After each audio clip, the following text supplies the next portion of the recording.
Taon-taon na lang, paunahang sumusugod ang ating mga kababayan sa mga pamilihan para bumili ng isang klasing biskwit na madalas pa nga ay ubusan.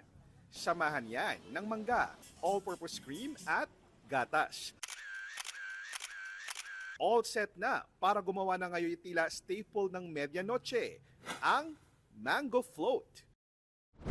At this year, game face on na naman ang marami na parabang may mango float making contest. Kanya-kanya ngang lapag ang ating mga kapuso ng kanilang entries bago ang deadline noong December 31. Isang slice nga riyan, yung sa may bandang Samar. Ay teka, parang okay din pala yung sa may bandang Pangasinan. Itong entry kasi korteng Philippine map ang topping. Kunin na natin ang Visayas.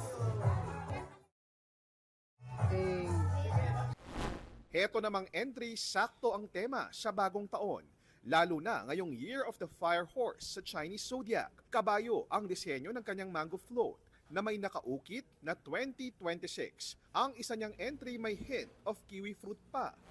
Paskong Pasko naman itong entry na ang mismong mango float, hugis Christmas tree. Hitting two birds with one stone, itong isang peg na ginawang isa ang mango float at ang isa pang holiday staple na fruit salad. Pinagsama-samang mangga, fruit cocktail at grapes. Tipid nga naman. At heto pang isang tipid tip. Ang mango float kasing ito, round cake, topped with a whole slab of leche flan. Nako, hinay-hinay lang lalo na sa mga trentahin na. Ang entry na ito, luntian, animoy larawan ng simpleng buhay sa kanayunan. May mga puno, bulaklak at halaman. At bahay kubo, Pinoy na Pinoy.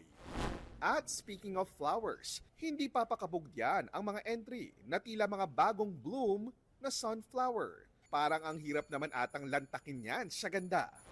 Ito ring isang entry, parang gusto mo na lang titigan at pagmasdan sa sobrang ganda. Ang pattern, effort na effort. Pinagsama-sama itong mangga, gelatin at edible gum paste. Pero ang isang ito, ano yung sa'yo? Nakalagay sa mga cocktail at wine glass na may garnish ng lettuce, samgyup yarn.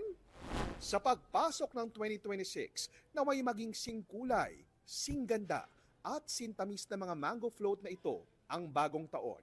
Para sa GMA Integrated News, ako po si JP Soriano, nakatutok 24 oras.